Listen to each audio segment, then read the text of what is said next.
Hello, everyone. We're just going to wait a couple of minutes before we get started, just to let a few people trickle on through. So if you haven't got a drink or anything, make sure you've got yourself all set up because we are going for a bit of a longer webinar today, about an hour and a half. So get yourselves nice and relaxed and comfortable, and we'll start in about one more minute.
Alrighty, well, we might get started. So thank you all for coming and joining us today for the Pathway to Property presentation. So this is a collaboration between the GPs in Training faculty at the RACGP, the Commonwealth Bank, and also William Buck. So before we introduce all of our speakers, I've just got a few little housekeeping matters to take care of. First and most importantly, we'd just like to acknowledge the traditional owners of the lands from where each of us is joining the webinar today. I wish to pay my respects to the elders past, present, and emerging. So it's great to have so many people here from all over the country. I was just checking with our panel and it looks like we're all from different states today. So there's a good chance there's someone from your time zone hanging around today. In terms of the webinar itself today, you'll see there should be a control panel at the bottom of your screen where you'll have the option to ask questions. We won't be having any video interaction from the audience. However, you can ask questions through the Q&A function. If you think of anything, type it in there right away. We won't address any of the questions until we get to the end of the session, where we'll do an open forum Q&A session. But just go in and type those questions out whenever you think of them. Don't try and hang off until the end because you'll probably forget them, especially if you're like me. All right, with that all said and done, I would like to introduce our first speaker, Binny. I'll let her take over from here. Over to you, Binny. Hello, everyone. My name is Binny Wan, and I'm a relationship manager for Commonwealth Bank Improvement Banking Service. So I support many healthcare professionals and their family with all their banking and their lending needs. My goal is to provide a higher standard of personalized service to our valued client to keep them on track of reaching their financial goal. Thank you, Ari. Good evening, everyone. My name is Anthony Ciano. I'm a Senior Relationship Manager here at the Commonwealth Bank. I'm based in Perth, WA. And again, to Binny's point, I specialise in helping our healthcare clinicians with respect to their general everyday banking, but more specifically around their own occupied and investment lending needs and building and accumulating their wealth. In addition to the banking side of things, I do have a strong social media presence with my LinkedIn, where I share regular content in relation to the Perth property market. I'll hand it over to Julie. Thanks, Anthony. My name is Julie O'Reilly. I'm a director here at William Buck, Queensland. Not so sunny Queensland today up here, unfortunately, but here we are. So I look after a lot of clients in the medical space, and I enjoy helping clients out with their tax and accounting, structuring. And today we're talking about property, which is a really exciting, or can be a really exciting, maybe a little bit daunting time in your career. But certainly with Binny, Anthony, and myself this evening, we hope to help you navigate through that to make it a little bit more user-friendly for you as you look to acquire property. Thank you.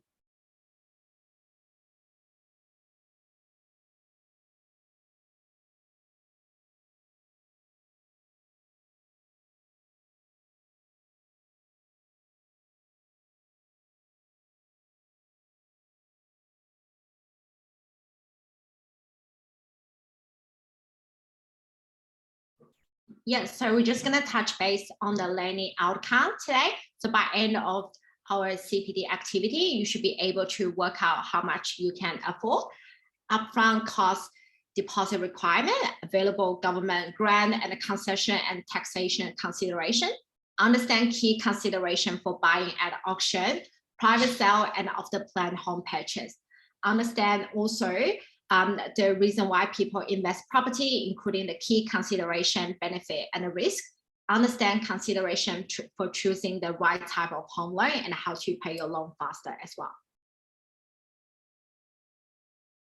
Okay, so we're going to talk about what we are exploring today. Whether you're buying your first home or looking for investment property, for many people, purchasing a property would be the biggest purchase they've ever made, and they were going to take the biggest step which their life as well. And knowing just where to start can be a little bit overwhelming. From research online to past inspection, today we're going to go through the steps to take before you get a key on your hand so you can purchase the property with confidence. So here are the agenda for today's session. First, we're going to talk about how to work out how much you can afford, including the deposit you need, your borrowing power.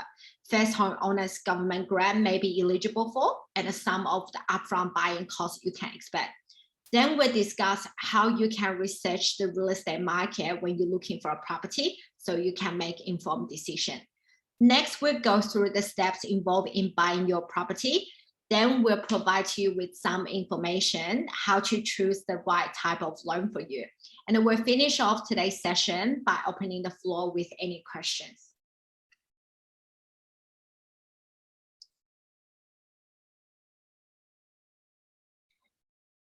But first, before we kick off, I do want to make you aware of today's session. We're going to cover general information only. You will need to determine whether it's suitable for your individual situation. So generally speaking, the first and most important step is working out how much you can afford. When you're planning to buy, there are 5 steps which you need to consider when you work out how much you can able to borrow. Completing these steps will give you a good idea of your price range, helping you start your property search on the right foot. Understand what you spend, which is your living expenses, will give you a good start in working out how much you'll be able to afford.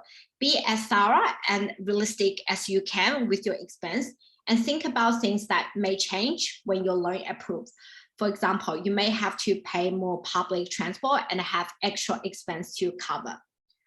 Here are some great budget planner and a monthly living expenses template on the internet that can help you calculate this so that you don't waste your time that looking at property may not fit in your budget. However, at any of your requests, I can send some of the information after webinar directly to you as well.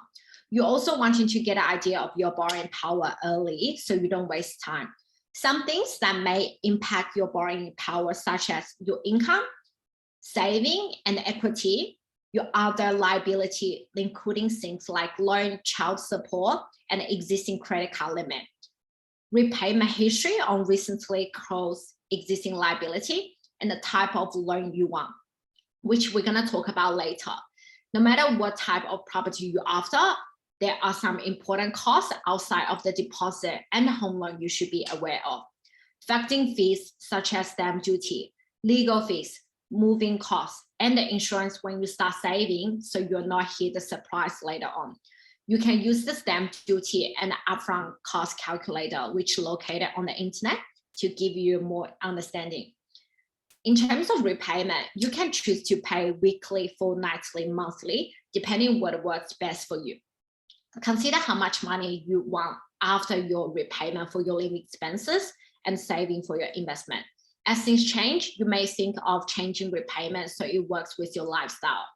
To work out how much your home loan repayment can be, you can use the online home loan calculator, which is located on most bank websites. In terms of deposit, ideally, you want to save as much as possible. This means you don't need to borrow as much, and the less you pay interest. If you have a smaller deposit, your bank and the lender may charge you lender mortgage insurance. There are many ways to save. including work out how to cut back on your spending and settling up a regular saving plan, which we talked about in the previous webinar.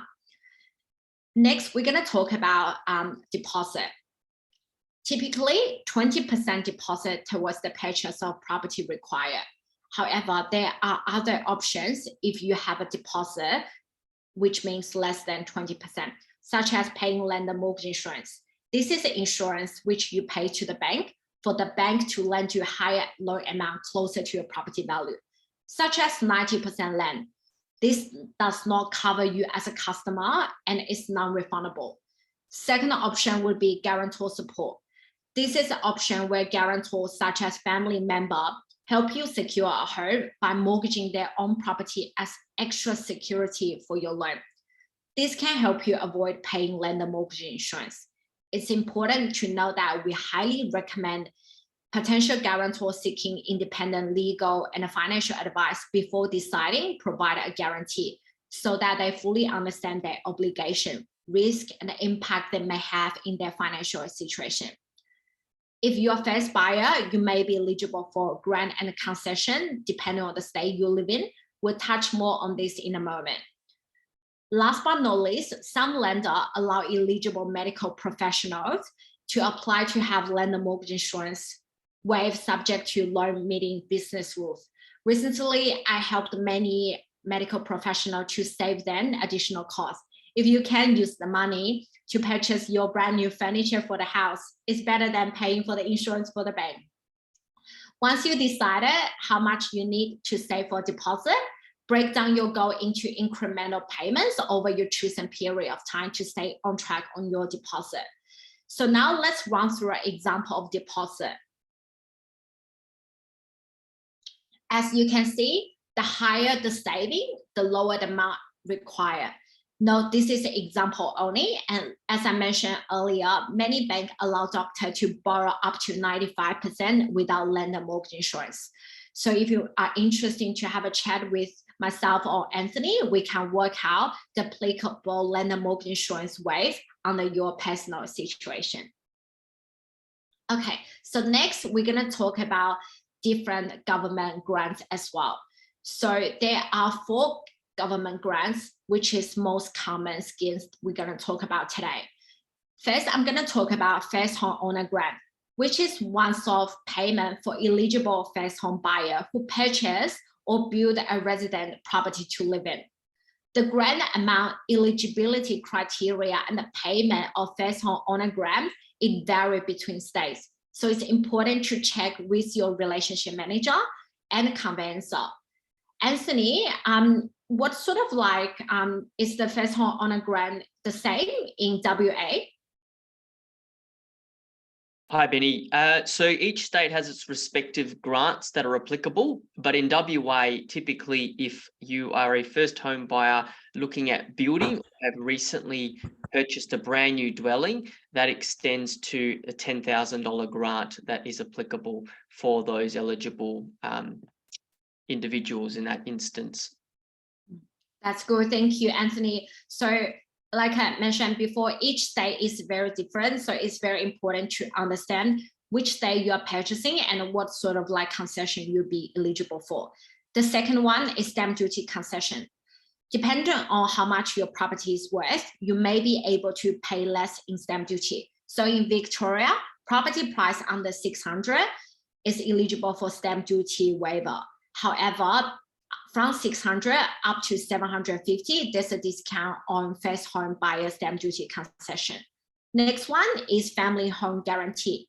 This one is an Australian government initiative aimed at supporting eligible single parent to build or purchase new or existing home. Under the family home guarantee, the National House Finance and Investment Corporation will provide a guarantee up to 18%. Meaning eligible customers are able to purchase or build a new or existing home with deposit as less as 2%, subject to meeting the criteria.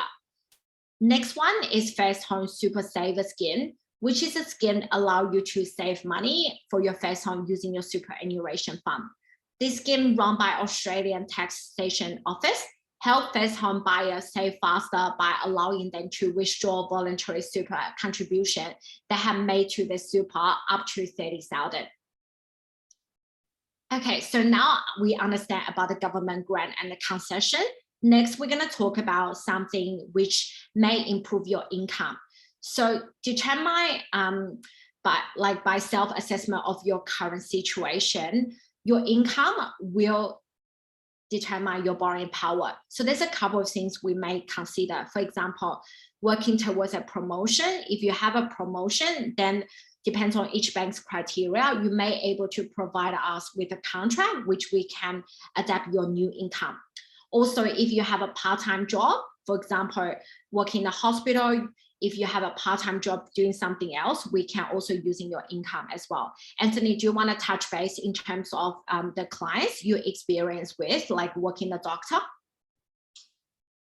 Absolutely, Benny. So I find that some of our medical clinicians that are working in the hospital system, but then turn to private practice, for example, traditionally the rhetoric is that you can only work, if you're working self-employed, it's 2 years, for example, that you need to display your income with your tax returns and working with your accountants. But from a Commonwealth perspective, we can also look through 6 months to a year sometimes, depending on everyone's situation. So it could be the case that you're making that transition from the hospital system to your private practice. And there are ways that we can kind of assess the income so that you don't have to wait for a longer period of time. So that's just something that's a little bit different compared to simply having to wait and build up your book as such, or be in a certain position for a certain period of time. Yeah, absolutely. Or if you are transition from PAYG to ABN, majority of the banks, they won't accept your income, but have a chat with us because we understand what your payment structure are, and we understand the industry which you're in. We may able to help you to work out your income for you. Okay, thank you so much. Now we have Julie from Williamsburg here with us today to talk about some things you should consider when it comes to property affordability. Fantastic. Thanks, Benny. Good evening. So I thought I would run through a couple of items that we need to have a bit of a think about when we're looking to purchase a property. See if I can wriggle these slides along. Yes, I've done it. Good news. So a couple of things to think about, especially when you're moving from, I suppose, being an employee, or even while you're an employee, moving from being an employee to a contractor. How do you build your patient base? So obviously when we're looking at an accounting and tax point of view, we're looking at what's the income that you earn, what is the tax that we have on that, and then we look at how much net money that you're taking home, which then helps the bank figure out how much money that they can lend you, and what you can figure out what your affordability is. But I guess coming into that, we look at what is the top line patient fee revenue that you're able to generate, which then leads down the path into all of these types of things for your property purchase. So you need to have a little think about how do you build your patient base? How do you build the patients that want to continue to come back to see you, rather than seeing another doctor, or just going on to HotDoc and finding the closest GP that bulk bills or something like that. So it is important for you to figure out how to build your patient base, because at the end of the day, if you have your own patient base, your own following of patients, that does assist with having an increased level of revenue. And then what that can come down to is thinking about how do you bill your patients. Now, there may be certain criteria of patients that you bulk bill, maybe minors, small children, or the elderly, that type of thing that you might bulk bill. But there are other considerations where you might have patients that you wish to privately bill. So we're looking at moving from just a bulk billing practice to a mixed billing practice, or an entirely private billing practice. So think about one, how do we build that patient base? But then two, how do we bill our patients and make sure that we're looking after our patient care as number one, but then two, that's translating into income that you're able to earn. I typically find there are certain lifestyle considerations that clients of mine like to consider. So not everybody wants to work full time. And so that's where I guess those lifestyle considerations come into it. Do you work full time while you are building up your patient fee base, and you're working out how to bill your patients, and you're starting to build a higher level of revenue and taxable income, and therefore tax associated with that, before you then look to scale that back a little bit to do, part-time or, a couple of days a week work, that type of thing. So it is important to think about those lifestyle considerations, because that is, one, important for your lifestyle, but two, it also can affect what your borrowing capacity looks like from the bank's perspective. And then leading into that, if we are having a higher level of revenue through building our patient base and billing our patients accordingly, we need to make sure that we're putting aside appropriate amounts for tax and for super savings. So if you weren't involved in our webinar last week, we did talk about making sure we have appropriate tax put aside, making sure we have appropriate super savings put aside. And this is particularly where you're not an employee, you've moved on to being a business owner or an ABN holder, operating as a contractor with a practice or a couple of different practices. So as we discussed last week, we're looking at a rule of thumb of, say, 30% tax and about 10% aside for super, up to a maximum of about 27,500 for super. So it is quite important to have those tax and super savings put aside, because that will come into a consideration when we are working in with the bank as to how much we can borrow. The bank will ask what are the upcoming liabilities that you might be expecting to have. So it all sort of goes in nicely. What does our patient revenue look like? What do our expenses look like? What does the tax look like? Have we put that tax aside? We have that sitting there. And then superannuation, making sure that we have that set aside as well. So all of these items, while considered on their own, aren't mind-blowing, I suppose, in terms of property affordability. But when we add all of these little pieces together, it becomes a really important part of the equation when we work with the bank as to how much you're able to borrow. Now, Vinny and Anthony did just touch on when we have, when we're operating under an ABN, or what sort of paperwork that we should provide to the bank. Usually we can work with accountant prepared business activity statements that then match up with the ATO records. So we're able to provide the bank some comfort around what your billings look like through those types of methods, through the ATO records, accountant prepared BAS, before you may have your first tax return. So it's one of those things that, I suppose, working in with your banker, working in with your accountant, and having your banker and accountant being able to talk with each other to work out what do we need to provide to the bank to provide them comfort of your earnings for you then to go and be able to afford that property.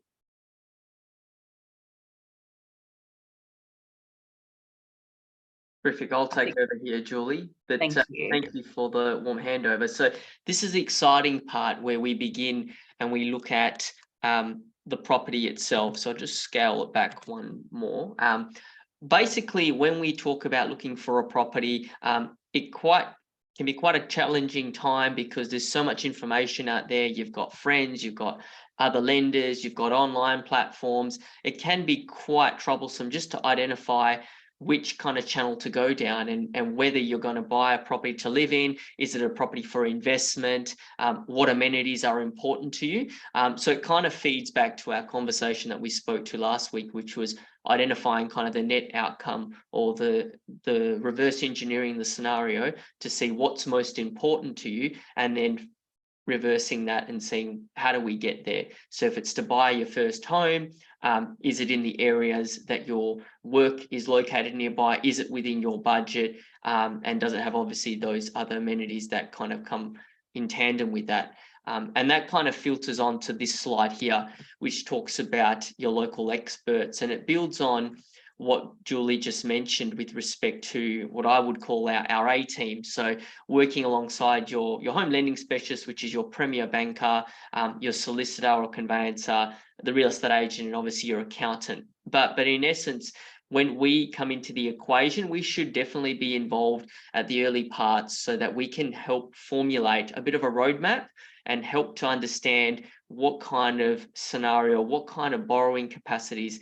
that we're looking at, what are your eligibilities when it comes to the local grants that Vinny touched on, and just building that case for you, because ultimately, once we know the roadmap and we understand the building blocks, we can obviously put you in a better position overall, so that when it comes to the negotiating table, it should be a very fluid, very exciting time, of course, but we know with absolute confidence where you stand. The worst thing is looking at properties and getting really excited and then to be disheartened and let down because what you thought you could afford doesn't actually materialize when push comes to shove. So with the role of what we do as a premier banker, it effectively looks at your borrowing capacity, but obviously holistically around your overall banking. The solicitor or conveyancer, those names are interchangeable depending on which state, but their role is looking at vetting the contract up front.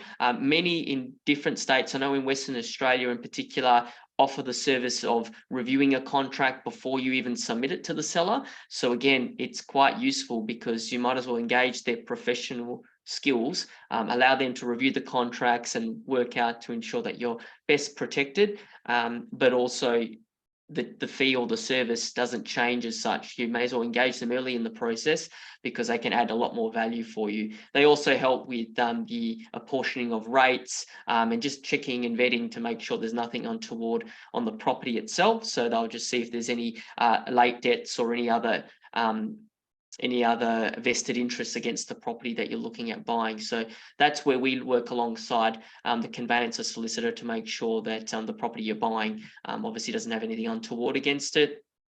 When we look, I'll skip past this real estate agent because ultimately they do work for the vendor, but in a very tight market, which I will touch on shortly, especially in the Perth property market, the real estate agent can also be our best friend because they can allow us to be involved in purchases or give you a bit of intel around what properties are coming onto market sooner, so you can be part of what we call an off-market opportunity. So having those forged relationships with real estate agents may lean you into opportunities that don't go to the masses. So forging those relationships early can be quite important. And then finally, with our accountant, and as Julie mentioned, especially if you are on an ABN or if you've got a complex tax affairs, working alongside with the accountant to ensure that we've structured it accordingly.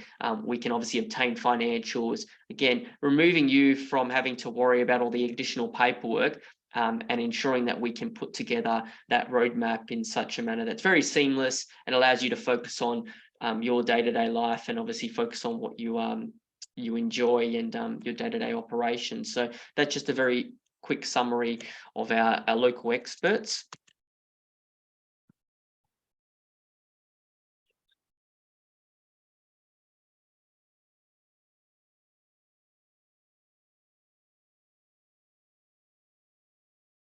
Okay, fantastic. The next part I wanted to touch on was what we talk about where we hear conditional pre-approval. You hear a lot of this in the media as well about being pre-vetted or preconditioned when you go and speak to your bank, but I will really canvass this idea now that not all pre-approvals are made equally. So it's very important when you do speak to your lender, when you speak to your premier banker, that you do what's called a firm pre-approval. And then what that is essentially is that the banker will basically pre-qualify all the information that is discussed. So they'll, as Binny mentioned, review your income, review your expenses, understand any commitments that you may have, and also understand how much of a deposit you have towards the purchase. So what we want to get to is a 95 or 90, basically 95% level of confidence. Should the right opportunity come up, it really is only contingent on evaluation from the bank's perspective. All banks have different processes around how long these pre-approvals are valid for. From a Commonwealth perspective, it is 6 months, but every 90 days or every 3 months, we would just need to check that information is still correct. So that's where we'd normally ask for a pay slip. We'll just check to see if any of your financial particulars have changed. But in essence, you can have a 90-day window where you've supplied all that information. And if you do find the right opportunity in that window, it really just comes down to the valuation of that property. And by and large, once we get to that point, it's more about the exciting part around, what kind of property are you looking at and making sure that fits the kind of mold of what you're seeking. So that's kind of where pre-approval comes in. They can be relatively quickly, depending on the complexity, of course, provides confidence around your borrowing capacity, and can help you to act fast when you find a property. So again, this is where we work with your solicitor. You work alongside the accountant to put together some very compelling terms that can obviously make your offer stand out amongst the crowd, especially when we have this ultra competitive market landscape that we're in. Okay, this part of the presentation is one of my personal favorites, to be honest, but we won't dwell on this too long because we could be here all night talking about market conditions.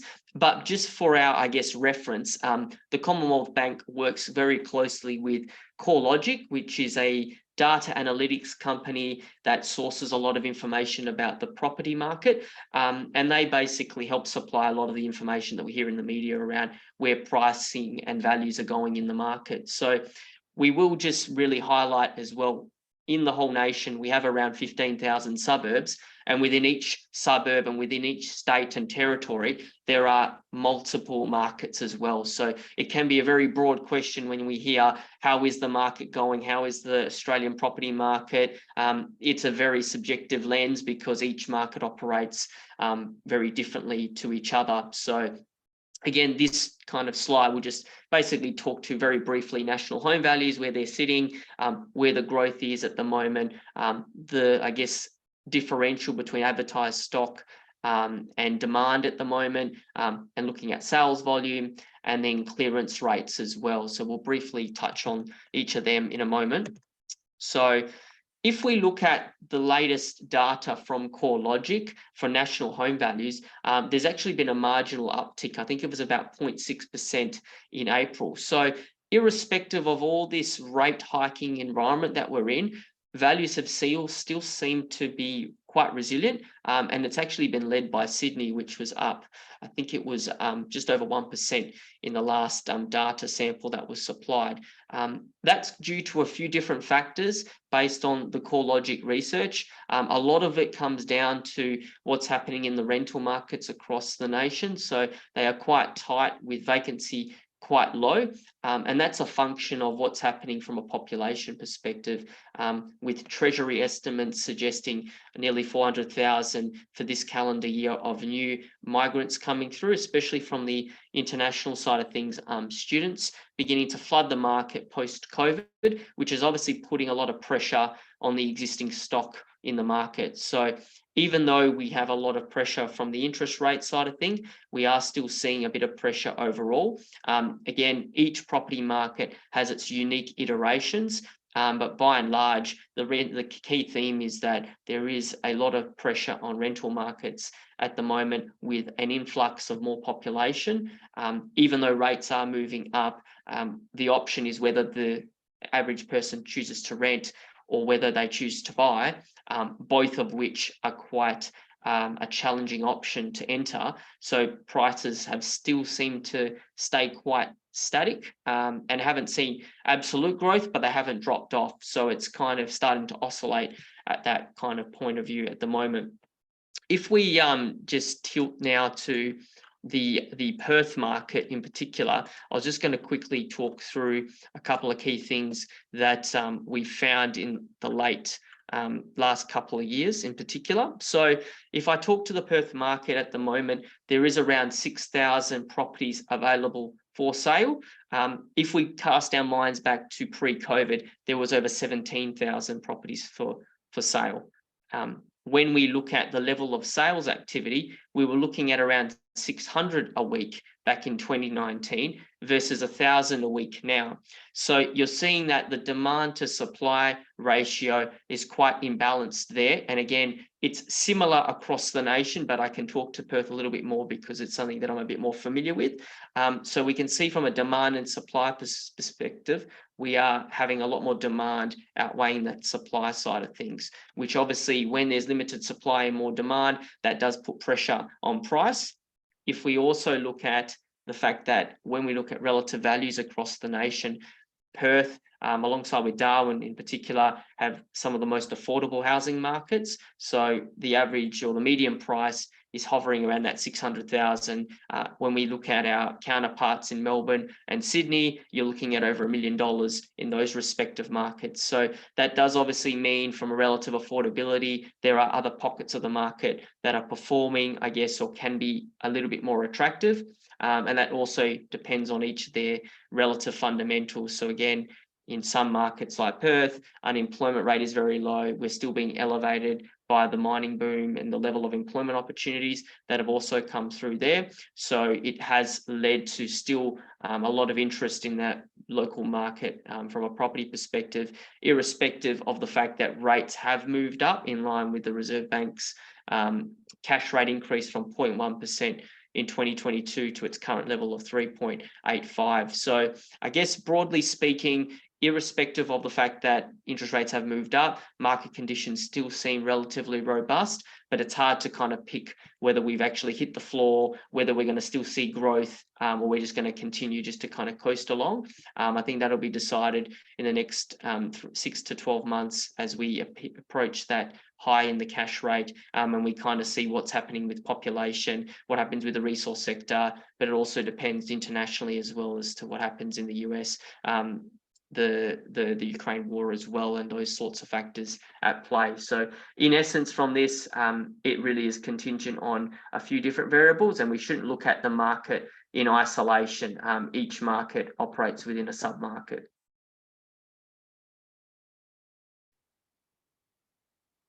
Okay.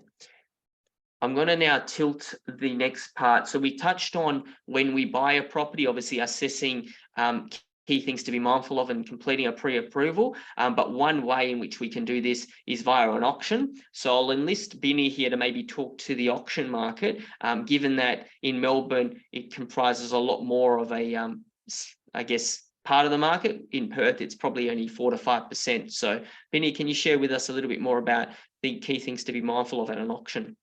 Yes, no worries. I can certainly share. Buying at auction is very popular, especially in Melbourne and the Sydney market. And sometimes if you don't understand the rule, it can be quite nerve-wracking as well. So the auction process is very different method than private sale. The main difference is when you buy at auction, there's no cooling off period. This means if you're successful bidders, you must settle the contract. Even the property doesn't pass, for example, inspection, building and pest inspection, if you change your mind, you can't afford it, it is unconditional sale, which means no condition can be added. For example, subject to finance. So what I usually help with my client to prepare with the auction, there's a couple of things. First is get their finance in check. Make sure their pre-approval is in order and we have agreed maximum purchasing price. I will generally work out with a client step by step of what's the maximum property price they can spend on this property. If you are a successful bidder, you're also required to pay the deposit straight away. So make sure you're ready to go. Set up all your internet bank transfer limit as well, because if you win the property, you're required to pay the deposit.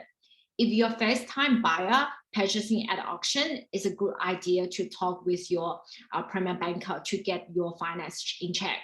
The second thing is complete all necessary check. Conduct all inspection and check before auction to ensure the property is all good to go.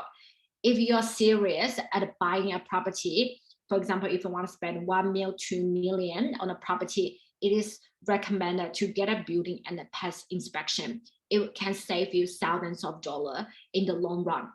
It's also important to get a contract of sale and get a legal representative such as solicitor to have a look at over to help you understand the term and the condition. I'll share you one of the example that we had with one of my clients purchasing in Melbourne.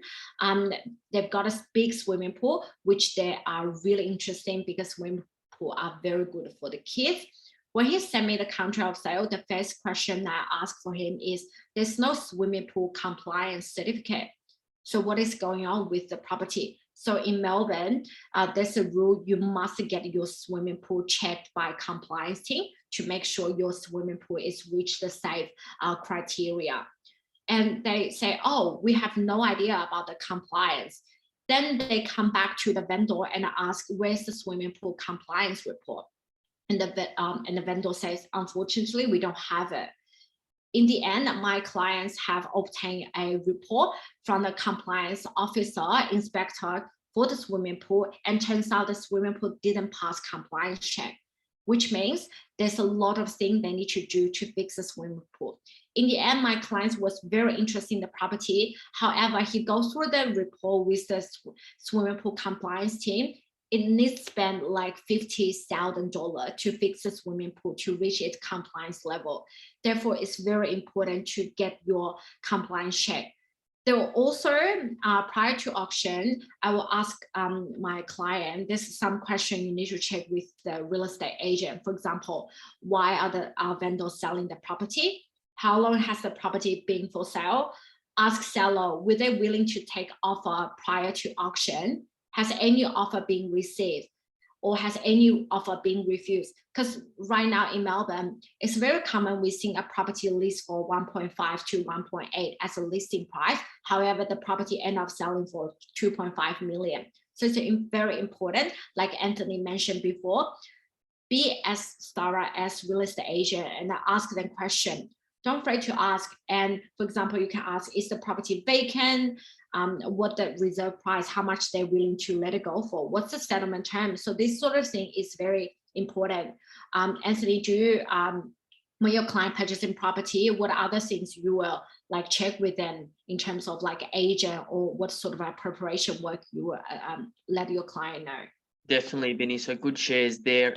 In particular, we recommend they obviously have their annexures reviewed quite thoroughly by their solicitor, but typically you've got your building and pest being your number one in WA in particular, but also to your point around taking possession prior to potentially settling. It depends, each situation is unique, but sometimes it could be the case around having a very swift finance clause, which could be the difference between an offer that maybe is 10,000 or 20,000 difference. If you're unable to deliver it in a very, I guess, timely manner, that could be the difference between you offering a little bit less versus the other party who may be a little bit more compelling with the amount that they're offering, but their terms are a little bit sketchy. You're not giving confidence to the agent who then needs to talk to their vendor. And if that's not being translated very comfortably, then obviously it's not going to go favorably for the other party. But if you're able to come in there with some very aggressive finance terms, it could also mean that you're flexible with your settlement terms. So again, each situation is different and unique, but ultimately the more information we have, the more we can kind of build a case that's going to work in our favor. But definitely engaging the solicitor at this point or prior to submitting is definitely valuable.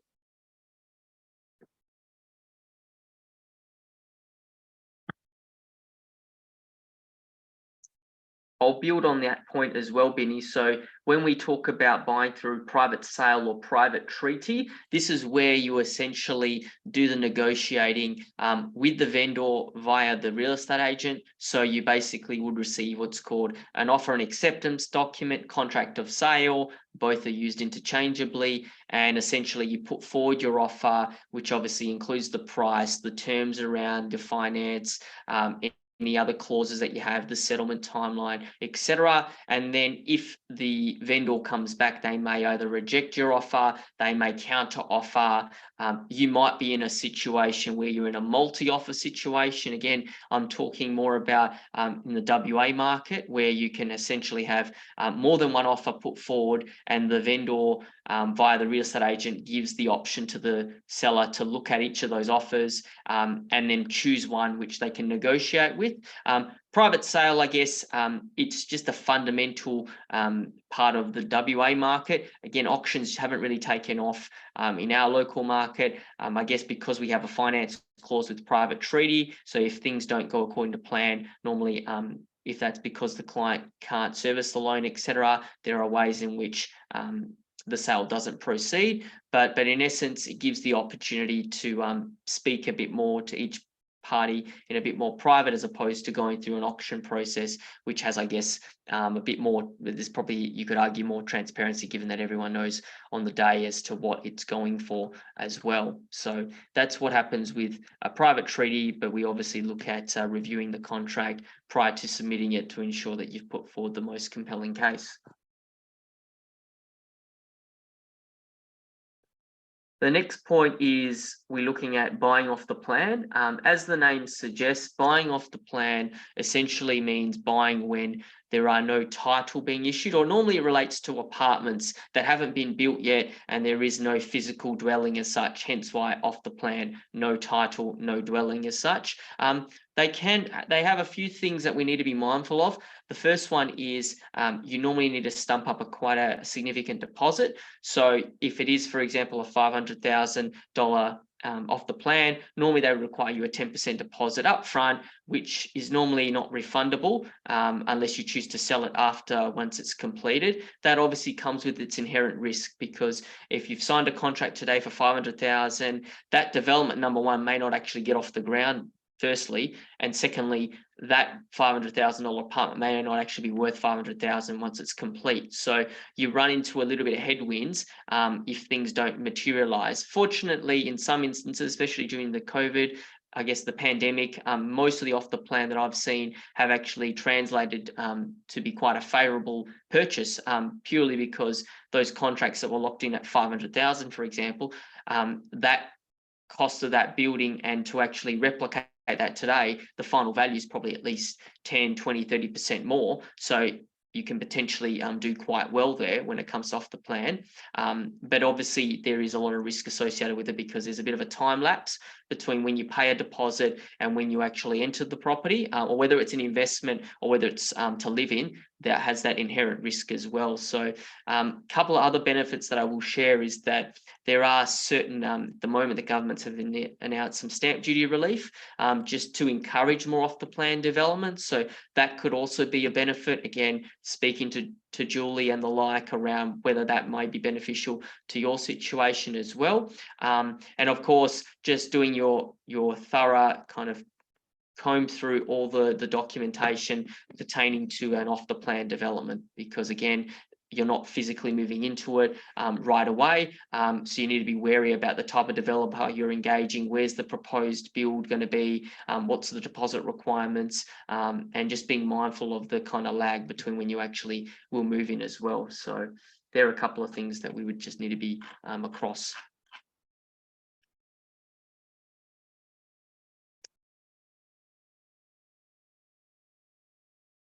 So this, once more, we're looking at the home loan process. We've talked about having a pre-approval and having that conditional eligibility, which is valid for those 90 days without having to update it, gives you the pass to then start looking. You can obviously still look prior to getting a pre-approval, but gives you that confidence. So then we look at, you've identified the property, you've had a contract accepted, whether it's at an auction or whether it's through private treaty. Then we look at the next steps, which is where the bank completes that valuation for you, ticks the boxes, checks to ensure that the type of loan facility meets your needs, and we'll touch on that later in the presentation, and the type of options that we have. You obviously would pay the deposit or whatever that may be in your respective situation. You're issued what's called unconditional or formal approval, where basically the bank has basically signed away to say that we're committing to this purchase for you and supporting you with that part of the journey. Complete the paperwork together, and then we look forward to the most exciting part, which is obviously the settlement. So that's where we just sit back, enjoy the process, and hopefully grab the keys to our new home. Could be an investment. That should obviously be the most enjoyable part, where you're just having to sit back and enjoy the process from there. Okay. The next part of today's webinar, we will touch on investing in property. And property is one of the most common and popular investment options in Australia. And it's obviously an excellent vehicle to build wealth. And we will go through a couple of things now to be mindful of around some investment strategies, and highlight some of the trade-offs and risks associated with investing in residential property in Australia.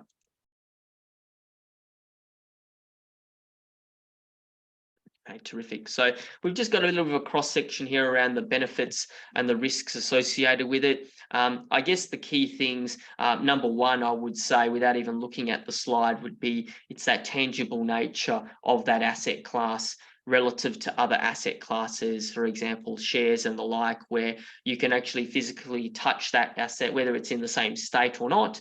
You can actually drive by. You've got the bricks and mortar, which is a very kind of Australian mentality. And that obviously comes with the fact that the value of that property isn't going to go up and down as you would with, for example, a share or any kind of financial instrument, which you can go online and one day it may be worth $100 and then it drops down to 95, goes up to 105. There's no real index that tracks the value of your property daily, although it would be quite an interesting thing. But nonetheless, it's a very static asset, gives you that bricks and mortar. It has reasonably strong long-term investment returns. On average, depending on which data source you look at, the average Australian property has around that 7 to 10% average long-term growth, which is quite a consistent kind of hedge against inflation risk as well. So it gives you that long-term return.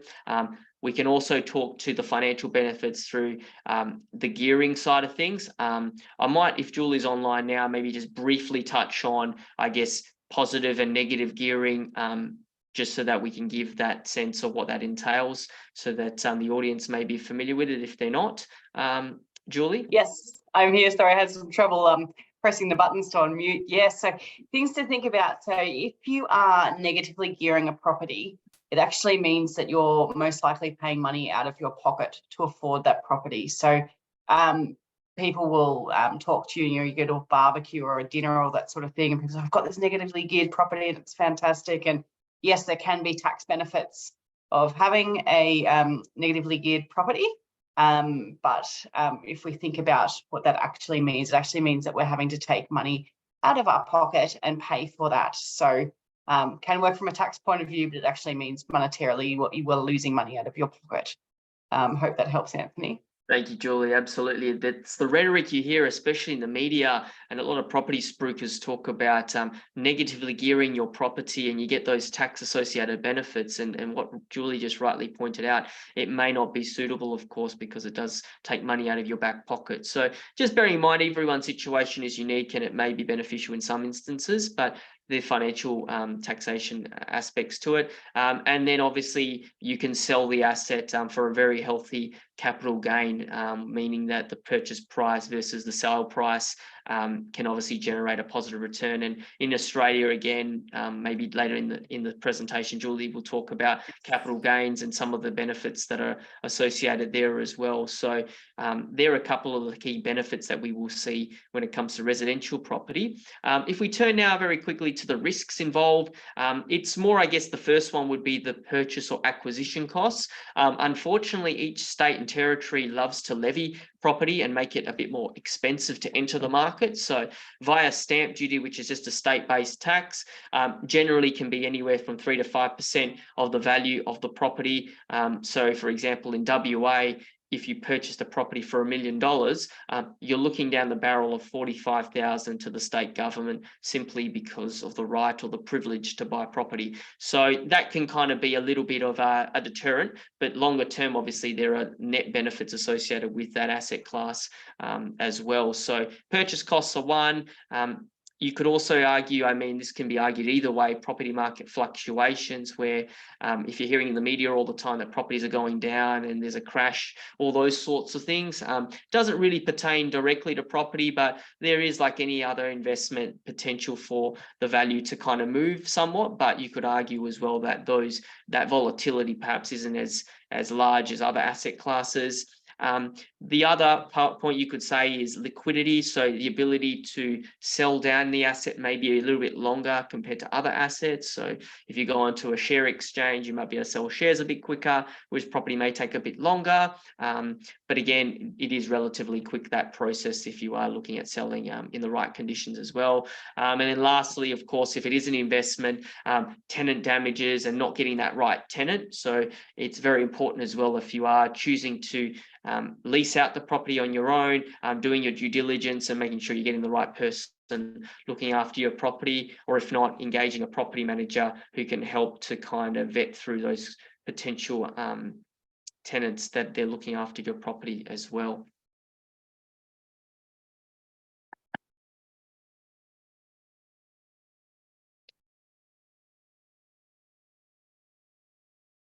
Okay, I'm going to hand this over to Binny now, just to briefly touch on things to consider when protecting your investment. Yeah, thank you so much, Anthony. So Anthony previously has mentioned some of the risk in investing in property. So now we're going to talk about the ways you can protect against this risk. So while it makes sense to protect your investment against its loss or damage, it's also very important to consider insurance designed specifically for landlord and the investor to cover some of the special risks that investment property may face. First one is building and contents cover. Building and contents cover generally covers the building contents from fire, flood, theft, storm, and also covers for loss of rent, emergency work and repair, mortgage, discharge, and the storage costs as well. So it's very important to check with your insurance provider, like we mentioned in the previous webinar, to make sure you are covered adequately. It's also important to, if you want to have a specific contents you wanting to cover, for example, as a furniture, portable heaters or aircon, it's very important, like you mentioned this to the different insurance provider as well. Next one is landlord insurance. Like regular insurance, landlord insurance provides protection against damage to your property from unexpected events such as theft, flood, fire, and storm. But this type of insurance also offers additional protection such as loss of rent when your tenants can't live in the home due to extensive damage caused by insured event. It can also cover, for example, loss of damage by your tenants that can't cover under the normal home loan insurance as well. If you are relying on your salary to cover part of your repayment, consider making sure you have adequate income protection insurance as well. Julie, do you want to touch base on the income protection insurance? Yeah, absolutely. So I can't provide financial advice in terms of whether you should get income protection insurance or not, but I can talk through the mechanism, I suppose. So income protection insurance can come into play if you have some sort of sickness or illness that you're not able to work. And so what would happen there is there'd be a waiting period, and after such time, your income protection insurance would start to pay you a percentage of your income to make sure that you have some income coming in. Now, Binny rightfully so pointed out there is an additional cost in obtaining that income protection, but a portion of that will be tax deductible. So definitely something to think about. And one of the things I always say to our younger sort of doctors, it's a good time to have a look at that income protection when you are young and fit and healthy. And it's also a good time to review that. So if you do put it in place when you're young and fit and healthy, it's good to have that reviewed as your income starts to increase, because what we want to make sure is that we have adequate income protection for the level of income that you're earning. So first year out GP, not earning as much as fifth year out GP or someone who's more experienced. So always good to have that reviewed regularly to make sure that the income protection amount that you're covered for is appropriate for your level of earnings. Thanks, Binny. Yeah, thank you so much, Julie. So the next topic we're going to talk about is things we look for investment property. So buying the right investment property is a large financial decision, and it's very important to be clear on what you're looking to achieve from your investment. So you should be confident that the property generally will increase in value over time and provide you with a healthy rental return. This means you must do your own research and consider, as we see in the screen, location, demand, local expert, and independent information. So let's take a look at this in more detail. So the first things we're going to talk about in the next slide, which is the location. Where should you buy? So familiar with the area is very important. If you're considering purchasing an unfamiliar area, do your research so you know about coming projects, development as well. Check the recent sale price in the area to give you an idea of what you can expect to pay for the local property. Attend auction and open house as possible to get yourself familiar with the environment. Go for a drive around the suburb that you're interested in, get an idea of the demographic and the type of tenants in the area. For example, if it's close to a university, then you might possibly have a uni student sharing the house as well. Understand the area where high growth expected for growth suburb, whether it would be potential for capital gains. Look out the area where the rents are high compared to the property value, which we call a rental yield as well. So both me and Anthony, we have access to different suburb reports. So generally, before my client purchase, I will ask clients which suburb you're looking for, and we can generate a suburb report free of charge for them as well. Find out about the vacancy rate in the neighborhood. A high vacancy rate may indicate a less desirable area, which could make it hard to rent a property out or selling in the future. Find out about a proposed change in the suburb that may affect future property price. Things like development or zoning change can impact the future value of the property. Okay, so next we're going to talk about what's important to you and things to consider when we look for a property. So when we look for the right property, there may be things to consider and how important they are to you. Different things differ in importance to individual. For example, some people may think about walking distance to public transport. Well, myself, in terms of purchasing property, I look at the school zone area as well. If you're looking for investment, you may look for different type of property that yourself would want. So look for property have a wider appeal to attract more than one segment of the rental market, such as young family or couple single. Features like second bathroom, lock-up garage, or nearby shop, groceries, these are all very attractive features. In addition, your property needs to suit the demographic, the rental in the area as well. For example, if it's near university, more bedroom with a bathroom will be in greater demand than a big backyard for kids to run around as well, because yard can be a more maintenance. A family home that closer to school and a park on quiet street would be more desirable than property on a busy road.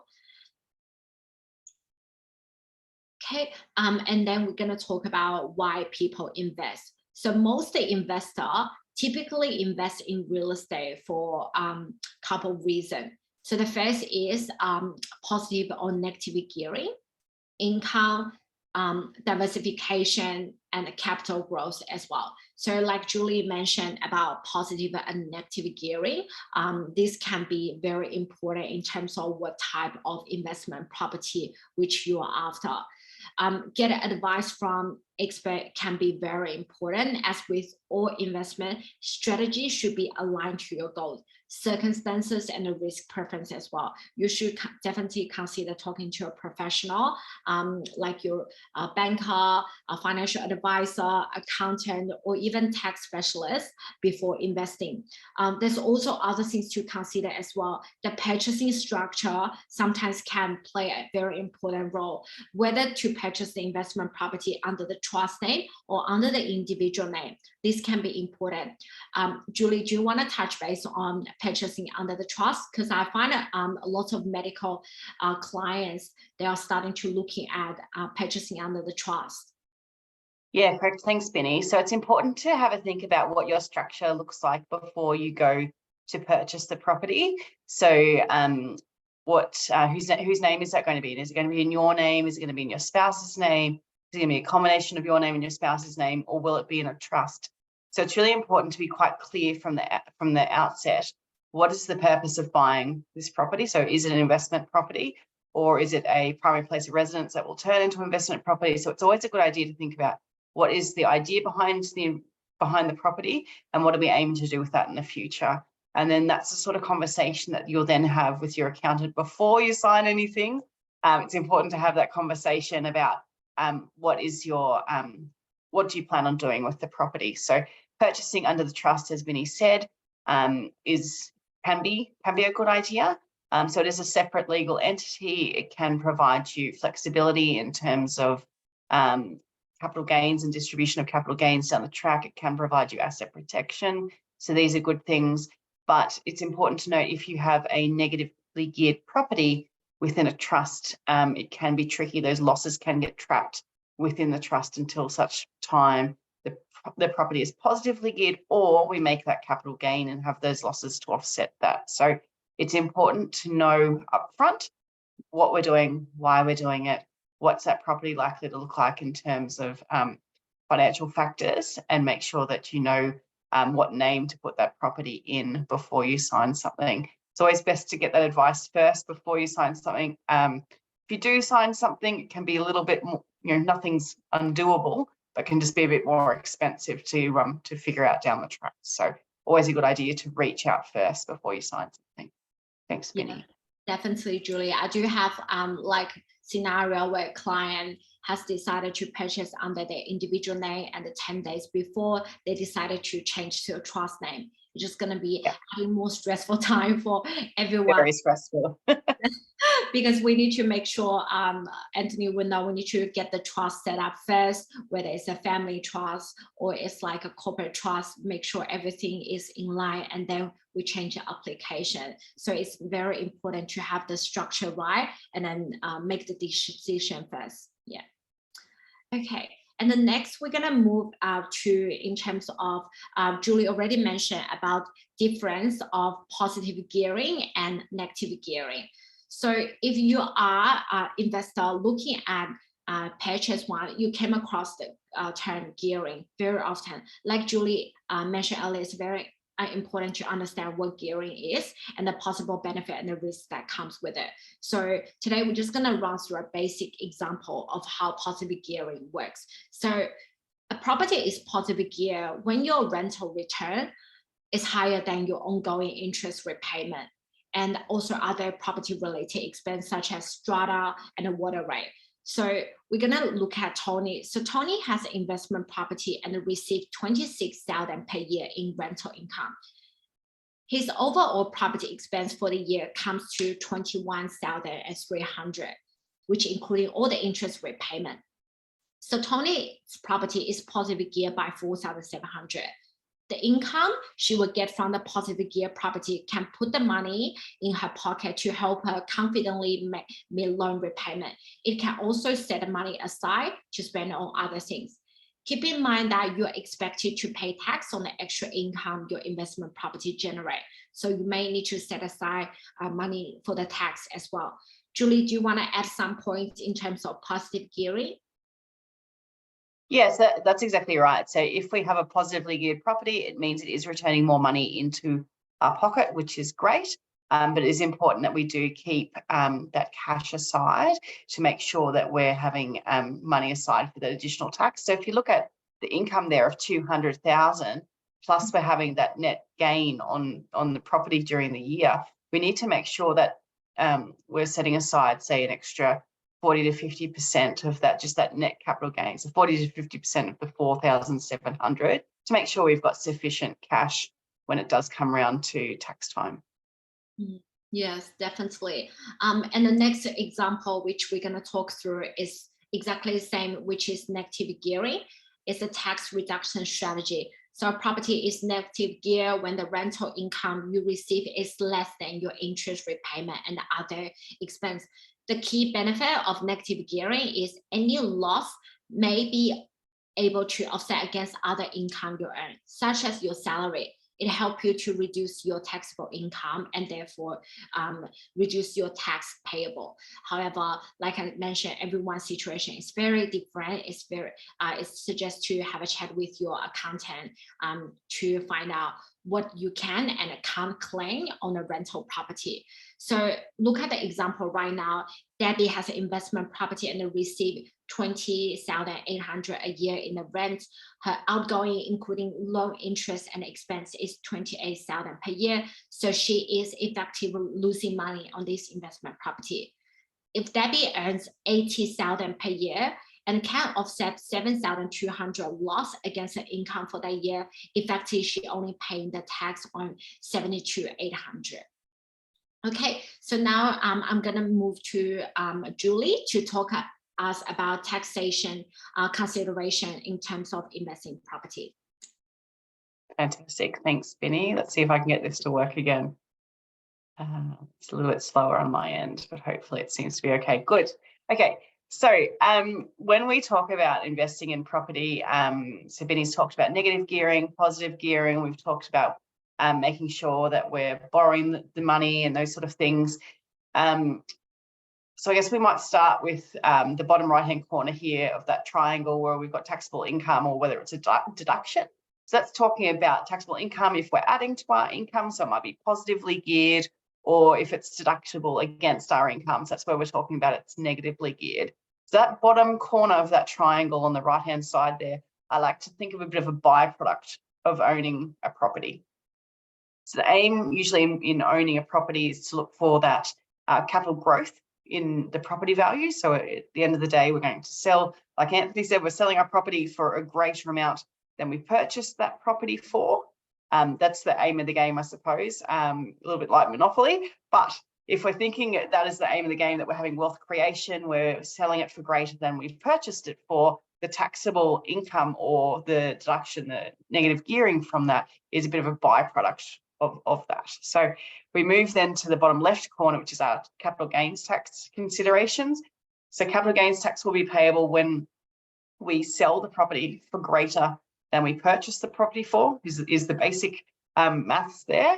But when we think about capital gains, we need to think about, it comes back to whose name do we put that contract in. So we spoke about a couple of slides ago, whether we put that property in an individual name, individual plus a spouse name, or whether we put it in a trust, or we could put it in a company. There are different types of structuring and different ways we could structure that. But an equally important consideration is the capital gain at the end of the day when we do sell that property and we do realise the funds on that property. So if the property is purchased in an individual name, that's the only place a capital gain can go. So if we go back to where we had Tony, in Biddy's example before, so Tony had a profit on her property of $4,700. So we've got taxable income. Tony's going to pay a bit extra of tax on her tax return for that pleasure. Then if Tony then sells that property down the track and makes a $100,000 capital gain, again, because the property is owned in Tony's name, Tony's going to pay the capital gains tax on the extra $100,000. In that same example, for asset protection, which is the peak of the triangle there, if the asset is in Tony's name, we have very limited asset protection. Whereas if we consider an example where we purchase a property in a trust, if the property is positively geared, any income that the trust makes can distribute out to a beneficiary of the trust. Any capital gain that we have, so if we've got a $100,000 capital gain there, so similar sort of situation, we have $100,000 capital gain, that gain can then be distributed out to Tony's other beneficiaries within the trust. So it doesn't have to go to Tony and be added onto her taxable income. And then equally, we have asset protection because we've kept that property away from the doctor. So we have a bit of a nicer situation there. So when we talk about what is the best tax outcome, there's three different considerations. So that's whether we're positively or negatively geared, what's our capital gains tax consideration at the end of the property ownership period, and then what is our asset protection. So there is no one size fits all, this is the best way to do it, but it is a conversation that we need to have on the way through before we sign anything, to make sure we're aware of what risks and what your risk appetite is when we're purchasing a property. So it's just coming along a little bit slower for me. So when we talk about different types of structurings, whether we have it in the doctor's individual name, whether we have two or more individuals being the doctor and the spouse, the doctor and another individual, say a sibling or a friend, or whether we put it in a trust or a company. So these are sort of all considerations that we need to think about when we're looking to buy a property. So it's a good time, anytime you're thinking of buying a property, it's a good time to come and have a chat with Binny or Anthony or myself, or at least two out of the three of us at any time, to have a chat about what structure we should put that in, whose name is the finance going to be in, whose name is the contract going to be in, to make sure that we have everything ready to go when you do find that property.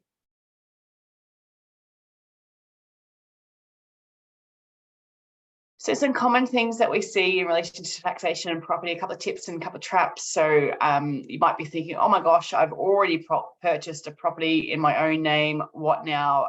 It's a little bit too late. the good news is you're no worse off right now than you were 10 minutes ago before you heard us talk. But there are certainly ways that we can manage this moving forward. So if you have a loan in an offset account, that's a great way to be able to manage a property that's purchased in your name. So we keep the money in the offset account rather than reducing our liability. Or we can look to sell that property into a different structure, but that does come with a hefty amount of costs. So there are things that we can look at for you.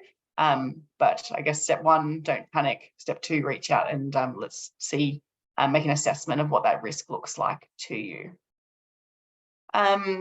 Another common thing that we find is that a doctor will go out and buy their personal place of residence, PPR, principal place of residence, and then they'll want to turn that into an investment property. So if that's something that you're thinking about from the start, thinking I'll buy this property, down the track, I'll turn it into investment property, then I'll get the next property, that's always a good one to have a chat with your CBA Premier Banker and myself with from the start, because that way we can set things up correctly for you. So one, make sure it's in the right name.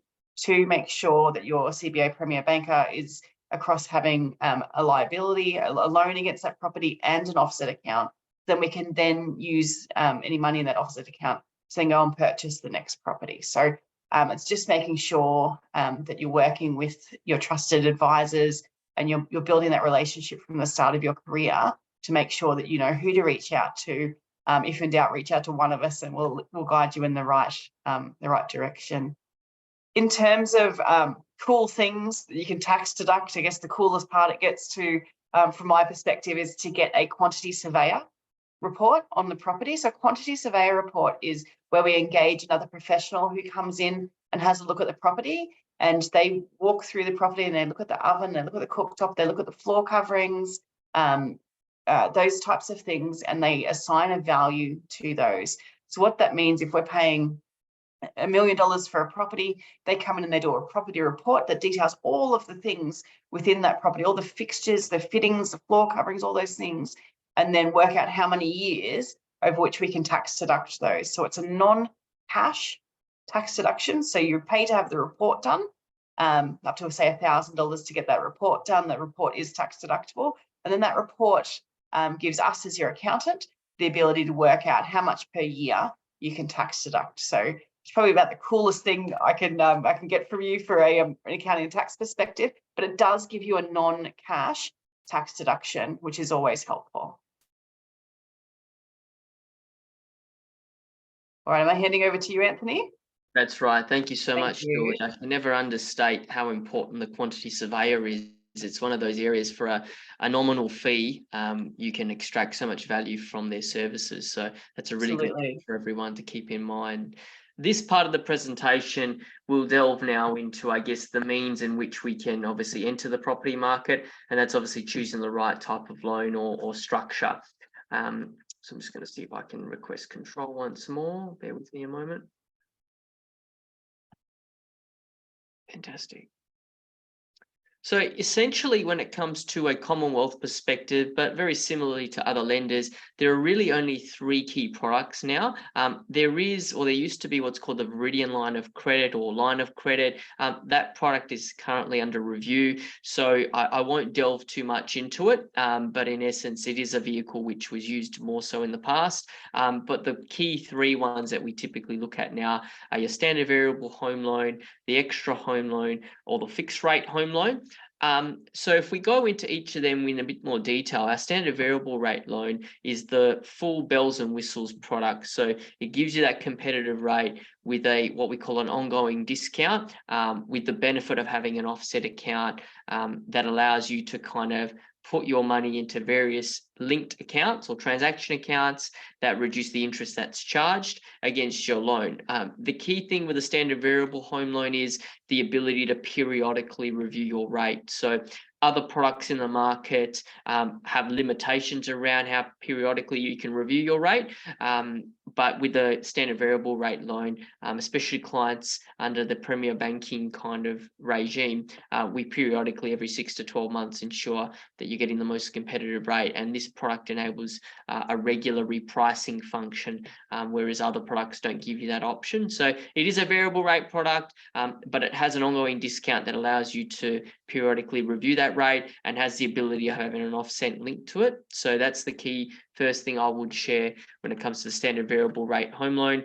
There are no limitations as to how much extra you can pay into the loan. So again, you can have what's called a redraw, which is just additional repayments above the minimum, as well as an offset. So depending on your preference, there are certain benefits, especially when you look at it from an investment perspective and a tax perspective, of having an offset, which I might pivot to Julie in a moment around maybe having an offset versus a redraw and how that impacts your tax position. But standard variable gives you that option. When we look at our extra home loan, that's a home loan. Again, it's variable, but it doesn't offer you that offset facility. Again, very simple product, still variable, can still make additional repayments, but again, doesn't have that offset facility, and typically a little bit more restrictive when it comes to that repricing mechanism. It kind of is a little bit more rigid, if you will, when it comes to that component. And then finally, we have our fixed rate product, which essentially allows you to fix your rate between 1 to 5 years. So it gives you that certainty and comfort, especially in a climate where we're not too sure where things may be going. So you may elect to fix a part of that rate. So if you choose to fix it for 2 years, after that 2-year period, it will normally revert to the prevailing variable rate. You can choose to refix it at such a time, but it'll obviously depend on what happens in the future and where the climate's at. There are limitations as well when it comes to fixed rate products, namely that you can pay an extra $10,000 per calendar year without any extra or any penalties associated with it. Traditionally, when I speak to my clients, we look at maybe a blend between a standard variable and a fixed. Again, depending on the circumstance, if there's a bit of money that we can have in offset, and depending on whether we want a bit more certainty around the repayments, you can kind of find a good balance between the two, depending on everyone's unique situation. So that's where a fixed and a standard variable option may be sensible, but alternatively, a full fixed or a full standard variable can also be beneficial. So that's kind of very high level. Julie, do you mind maybe for our audience just sharing about maybe why someone may choose to go for like a standard variable loan with an offset, and how that relates, I guess, from an investment perspective and I guess the tax deductible component? Yeah, of course. I love a good offset account, and for very good reason. So when we're talking about having a principal place of residence, so your own home that you're looking to purchase, might be your first home that you're moving into, by having an offset account, what that allows you to do is not actually pay down your liability, your loan against that property, and you can put any spare savings or what you would have paid, any repayments you would have paid, into that offset account. If you then choose to keep that first property that you have as an investment property and then move on to another property that you might live in, if you take all of that amount of cash out of your offset account and put it onto the deposit for your next property or onto the loan for the next property, what that allows you to do is keep your loan value on that first property high, and then any interest on that loan, if that property becomes an investment property, any interest on that loan value is tax deductible. If you had done something a little bit different, if you had not had the offset account and you used the redraw facility that Anthony was speaking about, so the difference there is you have the loan against your property and you start paying that loan balance down. But what that may allow you to do is have a portion of that is available for a redraw. If you take that money out of that, redraw it does bring your loan value back up to being high again. You can take that redraw amount and then use that on the next property. But what the ATO look at is, what did you use that redraw amount for? So what you've done is essentially you've taken a redraw out and you've used it for a property that is for personal use, private use. So a portion of that first loan won't be tax deductible. So if we have the loan with the offset, it doesn't taint the purpose of the liability of the loan there and the interest deductibility of it. So it does give you some flexibility.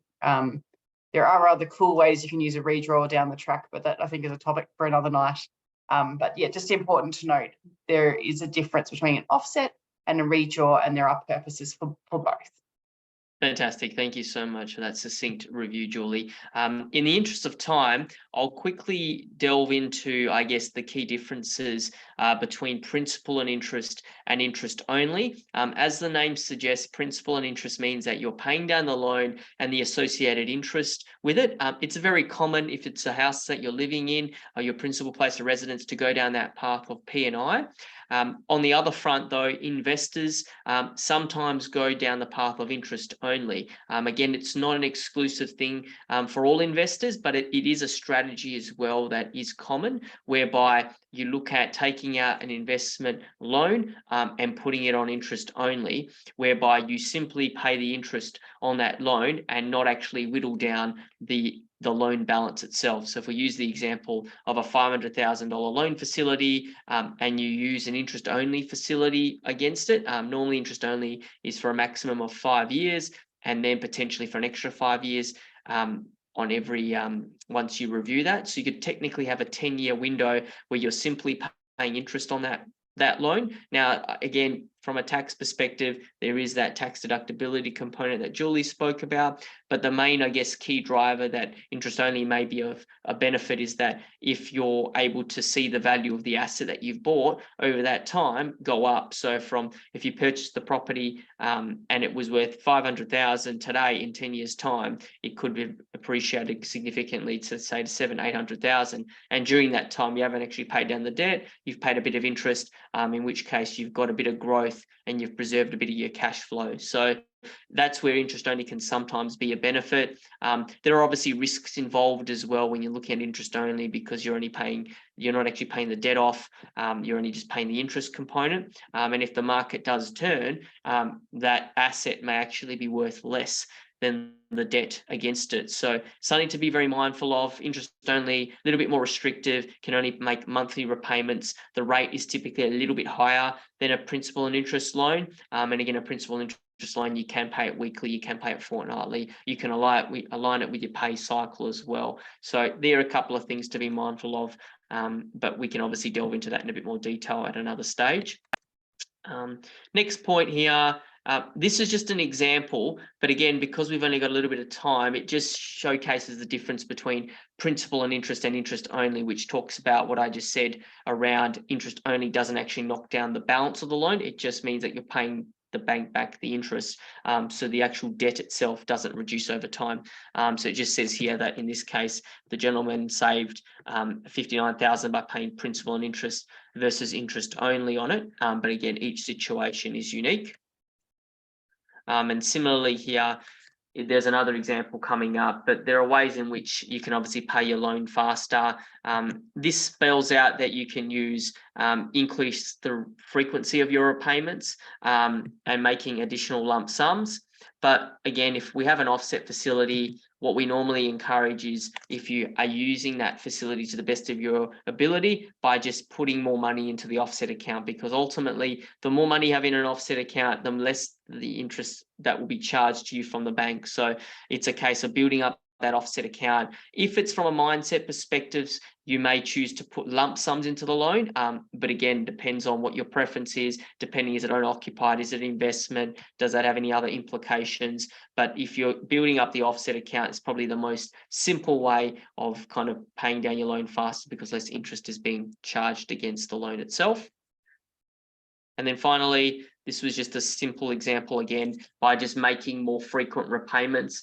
We have tools and calculators online, which just showcase, in this example, Judy, we have here making an extra $250 a month repayment. So it actually reduces the loan term from a standard 30 years all the way down to 25 years and 6 months, and saving over $102,000 simply by making an extra $250 into the loan over that time for a simple $600,000 facility at the prevailing interest rate of 5.23. So again, just the power of compounding and putting more money into the offset and into the loan itself.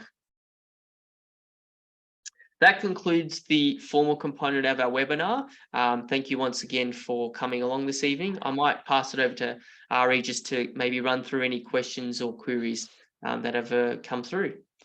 Thanks, Anthony. So just a reminder, if you do have any questions for our experts, they are still here and you can submit your questions through the Q&A function. We actually had a few questions emailed in ahead of time, so that'll give us a bit of time for people to submit any questions live. We'll prioritize the ones that are live. So if you are here and wanting to ask questions, please make sure you pop those in. But to start off with, we have a question here saying, I'm looking to buy an older house. Are there any tax considerations I should be aware of, and how much should I set aside as a ballpark repair budget? I might start with Julie on that one for the tax side of it. Yeah, thank you. So things to think about for an older house. There's considerations, I suppose, for repairs to a house, and the ATO have a section there. There is a really good guide that you can have a look at. There's a rental properties guide, or if it's your own PPR, you'll probably need to set aside a good amount in terms of repairs and maintenance for an older style house. But if we are looking from a pure tax perspective, would be in the situation where we have as an investment property, there's what the ATO consider an initial repair, which is a repair that's required to have the house be put into a position to be able to be rented out. Or it's where you've purchased a property and there might be some rotted retaining walls or something like that, and you go and replace those. The ATO would consider those as an initial repair, so you wouldn't receive a tax deduction on those at that time. Any monies that you've spent on those types of initial repairs are added to the purchase price that you've purchased the property for and used for a capital gains purpose down the track. I just wanted to add in terms of old house, it's a discussion generally we have a client during our home loan appointment. What are the difference of buying a old house and new house? What are the benefit and the risk in terms of old house? So just in short, generally old house will have high maintenance. So holding an established house as an investor, meaning creating more unexpected maintenance and the repairs. Also, old house may have like a lower rental return and less tenant appeal, depends on the appearance of the house. But the benefit of old house is generally is ideal for adding value because there's a significant potential to add more value to the property with the established property through renovation and the improvement. So like Anthony, you will experience lots of our client wants to do renovation for the house, which can add in some value as well. Another thing, it would be the old property tends to hold value in the land rather than the building itself, as generally land in terms to grow in value while the building loses value over time. So that's just other thing to consider as well. Anthony, do you have other things in terms of like old house? Great points there, Binny. I love your point around the land appreciates, the building depreciates, if we use the accounting kind of terminology there. But in essence, it's a great point because from a CBA or a lending perspective, it may be the case that you may want to maximize your lending up front. So under the Medico kind of provisions that we have, it may be the case that you want to kind of preserve the cash that you have, and we could look at a 90-95% lend. In the meantime, if you've got surplus funds, you can have it in the offset account. You may not be ready just yet to do those renovations or repairs, but again, having a separate offset facility, and then when the time is right, you can engage those contractors, do the works, keep I guess a schedule of those works so that when time comes at tax time, you've got them clearly noted there. And again, we can obviously just help to plan that and work alongside your account. And again, it's always a lot easier to reverse engineer this and kind of get a sense of what the game plan is up front so that we kind of know what's the best way to kind of help support in that process. So yeah, great question. Brilliant, and thank you all for answering that. It's good to get all those different perspectives and a few of those little takeaway messages like land appreciates value and your home depreciates value. So it's a good one for people to keep in the back of their minds. I have another question here. Does having a bigger deposit saved up increase my borrowing power? So the short answer is no. So there are essentially two parts to whenever we look at extending credit. The first part is what we call equity or savings, and that comes from either your accumulated savings, it could be from shares, it could be through what Binny mentioned earlier, a guarantor. So that's kind of half of the equation. So the strength of that obviously certainly helps to build up how much the bank feels comfortable. So it may be a 5%, 10%, 20% deposit.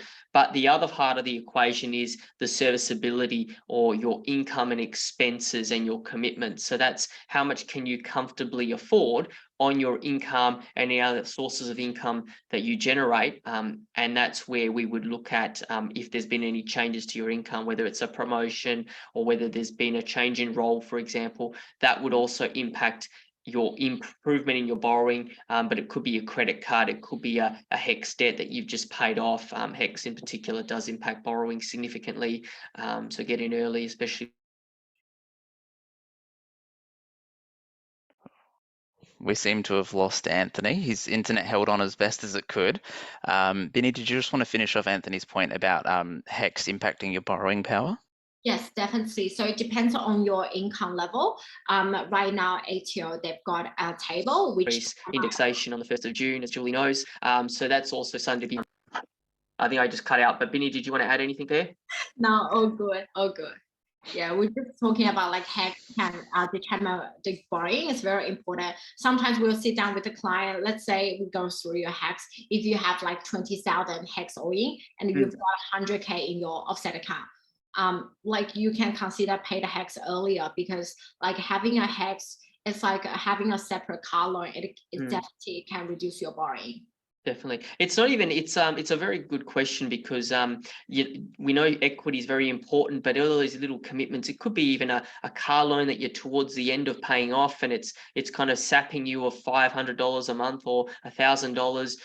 And even if we model it and say, look, if this was paid off and if we paid it off a bit earlier, it may translate to a couple $100,000 extra borrowing versus not having that ability. So it's about just modeling, understanding clearly what your situation looks like, and if we can kind of tweak it a bit, you can sometimes be quite surprised as to what the outcome may lead to. Brilliant. Thank you, everyone. And then we've got one final question, which is, I heard that seeing multiple banks to check how much money you can borrow could negatively impact your credit score. Is this true? You want to give this a go, Binny, or do you want me to go through it? You can go ahead. Okay, so very good question. So a couple of things I would say with this. If you go to multiple banks and you perform multiple credit checks with each of them, then yes, it will have an adverse impact on your credit file. Lots of lenders in general don't typically like when you're making multiple inquiries on it, because it sometimes can be a sign that one lender hasn't approved you, so you're seeking lending from another institution, even though it could be simply you want to understand what your borrowing capacity looks like and I guess each of their lending policies. So it really depends on what kind of inquiries are being done at each of the lenders. So you can be quite clear when you speak to another bank, for example, as to what you're looking at. They can do initial modeling without doing a credit check as such.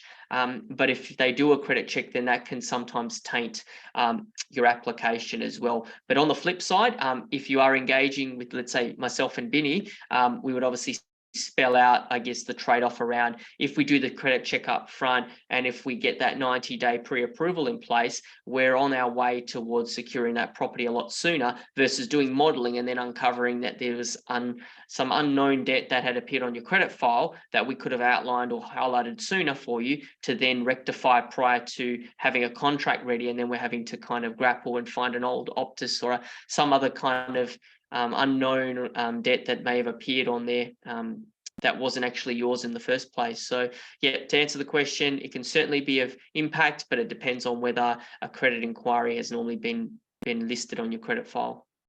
Yeah, absolutely. One thing I want you to add is if your home loan application is rejected, this will be reported on your credit file, and it may hurt your credit score. If you submit multiple applications and they are all rejected, this will have definitely impact on your credit history and limit your chance of being approved for any of other credit products. Because when they look at you are submitting multiple credit applications at the same time, it shows that it's considered as poor financial behavior, and it doesn't showcase the level of stability or credit worthiness that you indicates you can service a home loan. Yeah.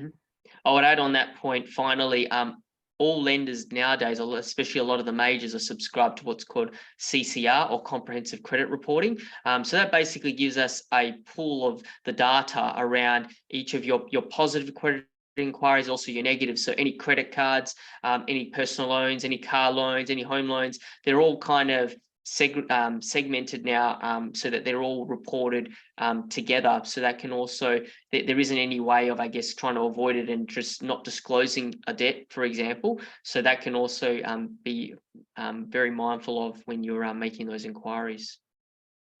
Fantastic. Well, thank you, everyone. It looks like we don't have any more questions in, so we'll call it there. So I just wanted to say a big thank you on behalf of the GPs in Training faculty to Anthony, Vinny, Julie, and also to Kim, who has been our silent lurker in the background, just here as reinforcements in case we need him.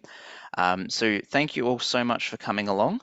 I'm just going to leave this up on the screen for a moment. So if you do want to contact any of our speakers today, you can use the details that are available on the screen.